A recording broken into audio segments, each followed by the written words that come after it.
अस्सलाम वालेकुम। आज हम बात करेंगे कैसे सुल्तान की जिसने तन्हा पूरी दुनिया की साजिशों का मुकाबला किया, जिसने अपनी जान, अपना तख्त, यहाँ तक कि ख़ानदान की खुशियाँ भी कुर्बान कर दी सिर्फ खिलाफत की हिफाजत के लिए।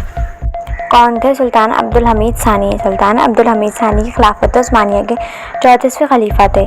वो 1876 में तख्त नशीन हुए, जहाँ पूरी खिलाफत सियासी, माशी और आलमी दबाव का शिकार थी। यूरोप, खासतौर पर बरतानिया, फ्रांस और रूस खिलाफत को तोड़ने की हर मुमकिन कोशिश कर रहे थे। खिलाफत की हिफाजत कैसे की? सुल्तान ने सबसे पहले दाखिली इस्लाहात की, तालीम, रेलवेज, डाक और अस्पतालों का निज़ाम बेहतर बनाया। फिर इस्लामी इत्तेहाद की पॉलिसी अपनाई ताकि पूरी उम्मत को खिलाफ के गिर्द जोड़ा जा सके। उन्होंने मुसलमानों को खबरदार किया, इस्लामियों वहदत ही हमारी ताकत है, अगर हम बिखर गए तो दुश्मन हम पर गालिब आ जाएगा।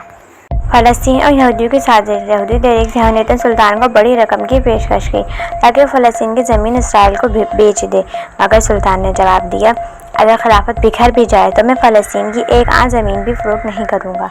वो ज़मीन मेरे आबा अजदाद ने खून से सेंची है। ये तारीख़ अल्फाज आज भी दिलों को झंझोड़ते हैं। आलमी ताकतों की साजिश। यूरोप ने देखा कि ये शक इनके सामने रुकावट है, तो उन्होंने अंदरूनी बग़ी पैदा किए, सहाफ़त, अफसरान और उलमा को ख़रीदने की कोशिश की।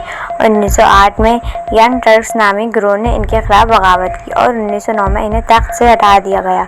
ये एक खलीफा का नहीं बल्कि खिलाफत उस्मानी के खात्मे का आगाज़ था।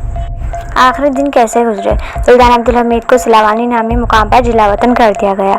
इन्हें ख़ानदान से जुदा कर दिया गया, हत्ता कि आखिरी दिनों में इनसे कोई मिलने भी न आया।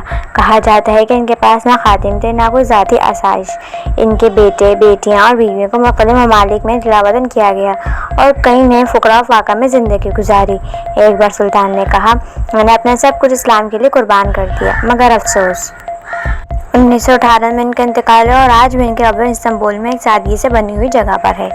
सुल्तान अब्दुल हमीद सानी हमें सिखाते हैं कि इस्लाम, इत्तेहाद और खिलाफत की हिफाजत के लिए कुर्बानी, बसीरत और जुर्रत कितनी ज़रूरी होती है। आज जब फ़लस्तीन जल रहा है, जब उम्मत तकसीम है, तो हमें इन जैसे लीडर्स की याद और इनके उसूलों की पैरवी की सबसे ज़्यादा ज़रूरत है। अगर आप चाहते हैं कि आज के नौजवान में सुल्तान अब्दुल हमीद सानी जैसे बने, तो इस वीडियो को ज़रूर शेयर करने, कमेंट्स में लिखें और चैनल को सब्सक्राइब करना ना भूलें।